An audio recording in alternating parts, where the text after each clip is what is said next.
লিখেছেন সেজদা থেকে উঠার সময় জায়নামাজে হাত ভর করে উঠা যাবে কিনা, মসজিদে বা কোনো জায়গায় কোন লোক যদি নামাজরত থাকেন তার কতটুকু সামনে দিয়ে যাওয়া উচিত, কবিরা গুনাহ মাফের কোনো উপায় আছে কিনা, তাহাজ্জুদের সালাত আওয়াজ করে কেরাত পড়া যাবে কিনা, 4 রাকাত ফরজে দ্বিতীয় বৈঠকে ভুলে বা এমনি দুরূদ পড়লে কি সাউ সেজদা দেওয়া লাগবে, সফররত অবস্থায় যদি কসর নামাজ 2-1 ওয়াক্ত আদায় করা সম্ভব না হয় তাহলে সেটা কিভাবে কাজা আদায় করতে হবে, ফরজ গোসল হয়ে গেলে কি সাথে সাথে গোসল করা আবশ্যক নাকি বিলম্বের সুযোগ আছে, ফরজ গোসল পুকুরে করা যাবে কিনা, উত্তর অথবা পশ্চিম দিকে পা রেখে ঘুমানো কি ঠিক হবে নাকি গুনাহ হবে, মৃত্যুর পর দুনিয়ার মানুষের কথা কি মনে পড়ে, প্রেগন্যান্সির সময় নামাজ বসে বা ইশারায় পড়া যাবে কিনা।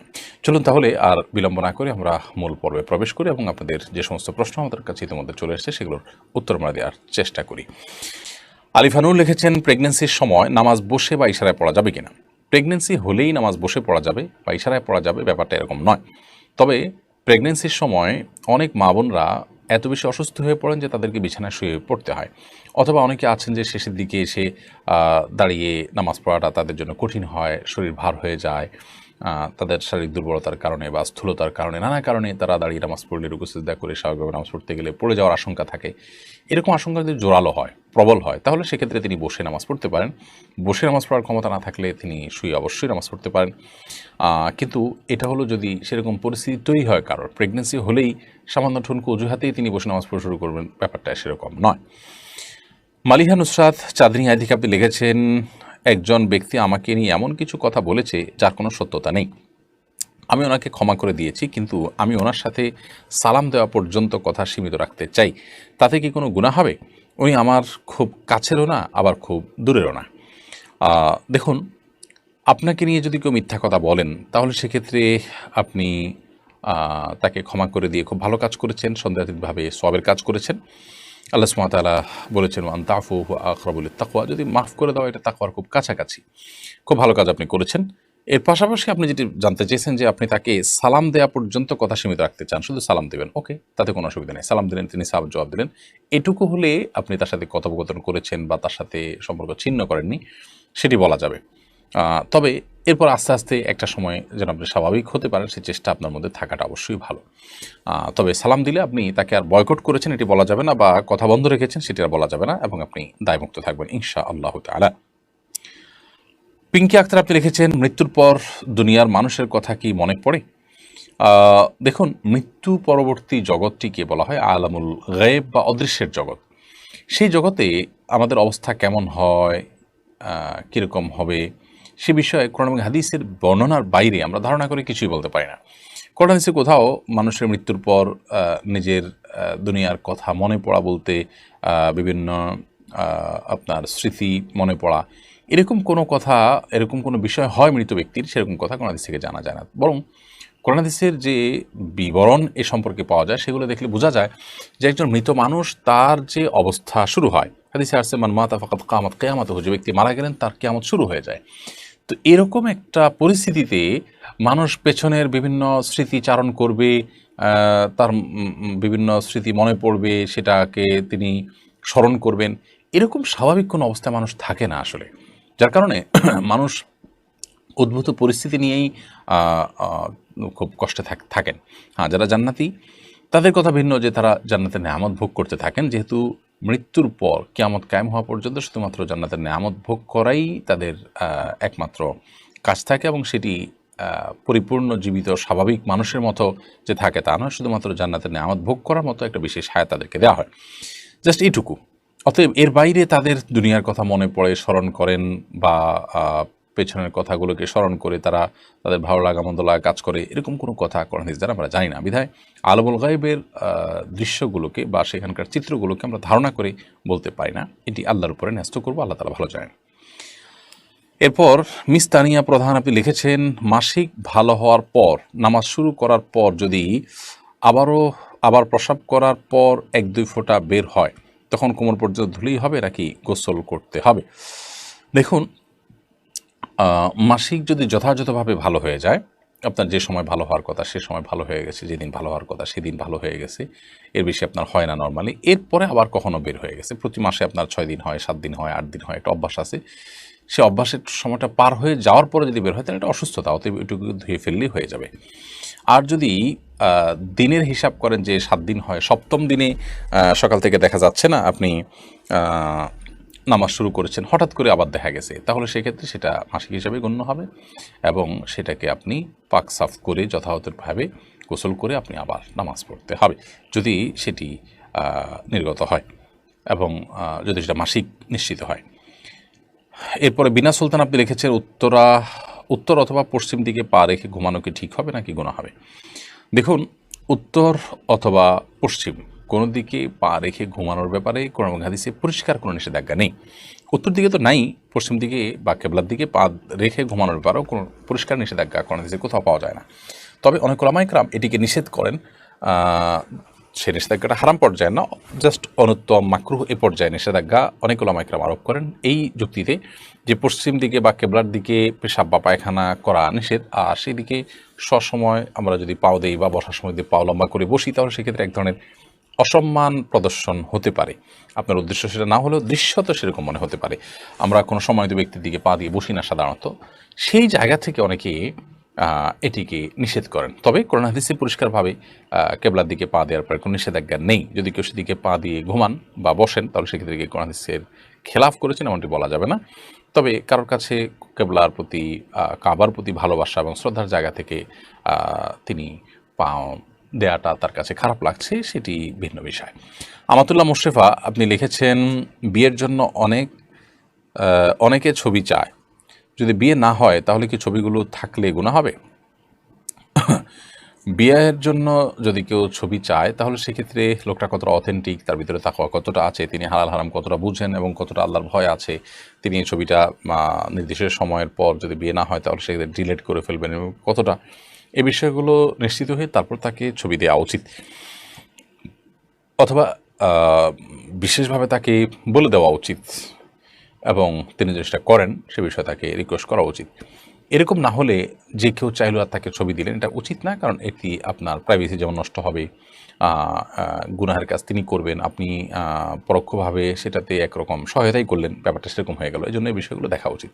আপনি আপনার চেষ্টা অনুযায়ী সাধ্য অনুযায়ী চেষ্টা করেছেন, তারপরও যদি তিনি এটি করেন না, ডিলিট করেন, নিজের কাছে রেখে দেন, তাহলে সেক্ষেত্রে ইনশাআল্লাহ এর দায় আপনার আসবে না, তার উপরে থাকবে। মাহবুর রহমান লিখেছেন ফরজ গোসল পুকুরে করা যাবে কিনা? ফরজ গোসল পুকুরে করা যাবে, কোনো অসুবিধা নেই। পুকুর সাধারণত বড় হয়ে থাকে আমাদের দেশে, একেবারে ছোট গড় যদি হয় যে 10 হাত করে চারদিকে 40 হাতেরও কম হয় তাহলে সেক্ষেত্রে সেটা ভিন্ন, কিন্তু এর বাইরে বড় যদি হয় তাহলে সেক্ষেত্রে বড় বলতে মানে চারপাশে 40 হাতের বেশি এরকম পুকুর বাংলাদেশে প্রায় অলমোস্ট সব পুকুরগুলোই। তো এই সমস্ত পুকুরে গোসল করাতে কোনো অসুবিধা নেই। ফরজ গোসল, সেখানে যদি আপনার নাপাক লেগেও যায় তাতে সব পানি নাপাক হয়ে যাবে না, কারণ পানি যখন অনেক বেশি থাকে সেখানে সামান্য নাপাক লাগলে সব পানি নাপাক হয়ে যায় না। হ্যাঁ, নাপাকটা যদি কোথাও দৃশ্যমান থাকে তাহলে ওই দৃশ্যমান যেখানে তার আশপাশের পানিগুলো শুধুমাত্র নাপাক থাকবে এবং সেটা যদি আস্তে আস্তে পরিবর্তিত হয়ে যায় আর দৃশ্যমান না থাকে তাহলে তার কোনো কথাই নেই। অতএব ফরজ গোসল পুকুরে করতে কোনো সমস্যা নেই। শোয়েব এআইডি থেকে আপনি লিখেছেন একজন মানুষ যদি অনেক ঋণ করে আত্মহত্যা করে মারা যায় এবং মারা যাওয়ার পর টাকা পরিশোধ করা সম্ভব না হয় তাহলে মৃত ব্যক্তির কী অবস্থা হবে? তিনি যদি ঋণ পরিশোধ করা ছাড়া মারা যান তাহলে সেক্ষেত্রে তার আত্মা ঝুলন্ত থাকার কথা রয়েছে এবং সেটা পরিশোধ করার আগ পর্যন্ত জান্নাতে যাওয়াটা তার ঝুলে থাকবে, সেটি বিভিন্ন হাদিস থেকে বোঝা যায়। অতএব এক্ষেত্রেও তাই হবে এবং ভিন্ন কিছু বলা যাবে না। আল্লাহ রাব্বুল আলামিন যদি তার প্রতি সন্তুষ্ট থাকেন, বিশেষভাবে যদি সে আল্লাহ তাআলাকে সন্তুষ্ট করার মতো কিছু করে যেয়ে থাকেন, আল্লাহ তাআলা তার পাওনাদারদের হক আদায় করে দেন কিয়ামতের ময়দানে, সেটা এক্সেপশনাল হতে পারে সেরকম কিছু। আর আত্মহত্যা করে মারা যাওয়ার কারণে তো গুনাহগার হয় মানুষ, সেটা তো আরেক বিষয়। এজন্য ঋণ করে ঋণ পরিশোধ করতে পারছেন না সেজন্য তিনি আত্মহত্যার পথে পা বাড়াবেন, এটা কোনো মুসলমানের কাজ হতে পারে না, কারণ আত্মহত্যা তো সমাধান না। আত্মহত্যা করলে তো আমার এই দায় থেকে আমি মুক্ত হয়ে যাচ্ছি না, বরং আল্লাহ তাআলার কাছে আরও শক্ত করে পাকড়া হচ্ছে। ঋণ পরিশোধ করতে পারিনি, আবার আত্মহত্যা করছি, দুটি অপরাধ করে আমি আল্লাহ তাআলার কাছে অপরাধী হয়ে গেলাম। বিধায় একজন মুসলমান কখনো এই ধরনের দায়িত্বহীনতার পরিচয় দিতে পারেন না। আল্লাহ আমাদেরকে সেই তৌফিক দান করুন, আমরা যেন এই ধরনের অন্যায় এবং অবিচার কাছ থেকে বেঁচে থাকতে পারি।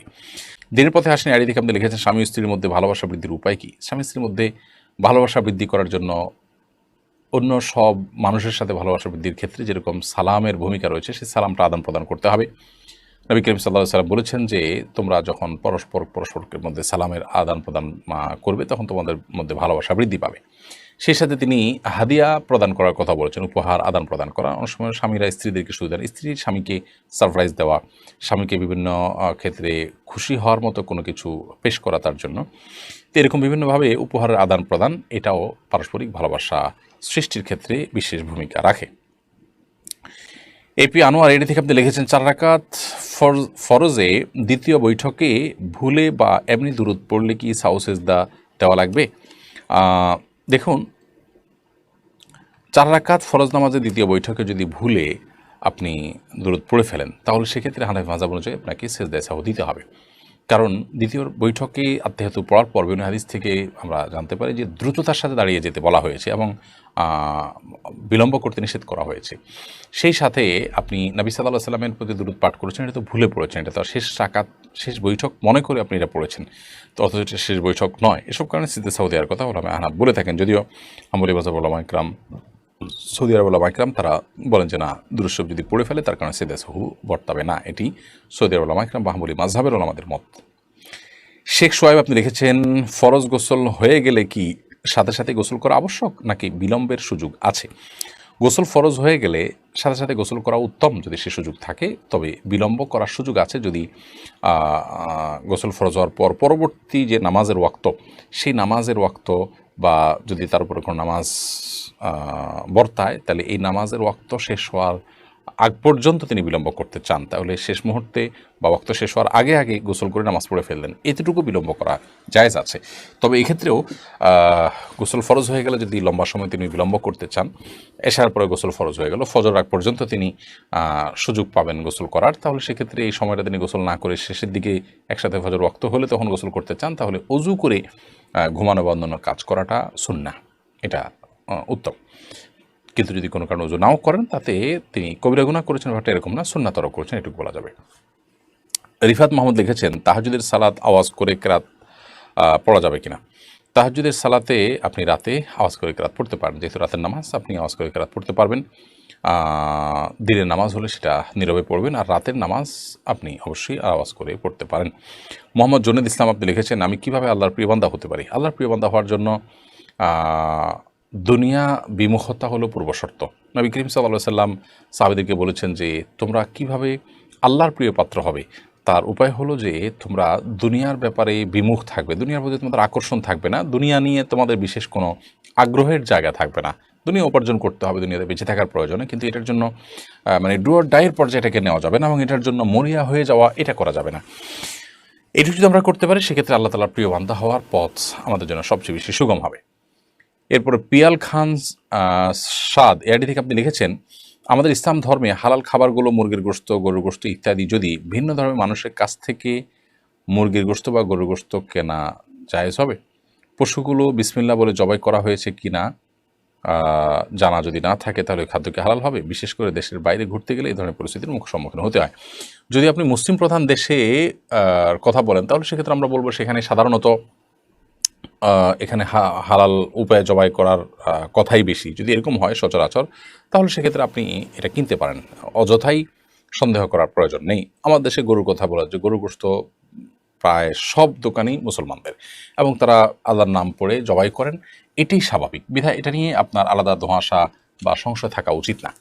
হ্যাঁ, দেশের বাইরে আপনি যাচ্ছেন, সেখানে অমুসলিম প্রধান দেশ যদি হয় তাহলে সেক্ষেত্রে সেখানে কিভাবে জবাই হয়েছে আপনি জানেন না, হালাল কোনো অথেন্টিক কোনো প্রতিষ্ঠান থেকে হালাল সার্টিফিকেশনও নাই, তাহলে সেক্ষেত্রে আপনি সন্দেহ হলে সেরকম খাবার অবশ্যই অ্যাভয়েড করবেন এবং নিশ্চিত হওয়ার চেষ্টা করবেন যে এটি হালাল উপায়ে জবাই হয়েছে কিনা। যদি হয় তাহলে গ্রহণ করবেন, আর যদি ধোঁয়াশা থেকে যায় বা নিশ্চিত হওয়ার সুযোগ না থাকে তাহলে সেক্ষেত্রে অবশ্যই অ্যাভয়েড করবেন। ইঞ্জিনিয়ার নাজমুল হোসেন আপনি লিখেছেন সফররত অবস্থায় যদি কসর নামাজ 2-1 ওয়াক্ত আদায় করা সম্ভব না হয় তাহলে সেটা কিভাবে কাজা আদায় করতে হবে? সফররত অবস্থায় কসরের নামাজ যদি আদায় করা না যায়, অর্থাৎ আপনার সফর অবস্থার নামাজ কাজা হয়, তাহলে বাড়িতে আসার পর সেই নামাজটা যখন কাজা করবেন তো কসর হিসাবে কাজা করবেন, যেহেতু এটা ফরজ হয়েছিল কসর হিসাবে। ঠিক একইভাবে বাড়িতে থাকা অবস্থায় কোনো নামাজ কাজা হয়েছে, সফরে গিয়ে সেটা যদি আদায় করতে চান তাহলে সেক্ষেত্রে পূর্ণাঙ্গ আদায় করবেন, যেহেতু এটা ফরজ হয়েছিল পূর্ণাঙ্গভাবে, অর্থাৎ যেভাবে পূর্ণাঙ্গ ফরজ হয়েছে আদায়টা ঠিক সেভাবে হবে। কবিরা গুনাহ মাফের কোনো উপায় আছে কিনা? হ্যাঁ, কবিরা গুনাহ মাফের উপায় তো অবশ্যই আছে। কবিরা গুনাহ মাফের জন্য আপনি আল্লাহ তাআলার কাছে ক্ষমা চাইবেন, এটাই হলো এর উপায়। এবং ইস্তিগফার করবেন এবং তওবা করবেন। আপনি যে অন্যায় করেছেন তার জন্য লজ্জিত অনুতপ্ত হয়ে ভবিষ্যতে যেন আর না হয় সেজন্য সংকল্প করবেন। এটাই হলো কবিরা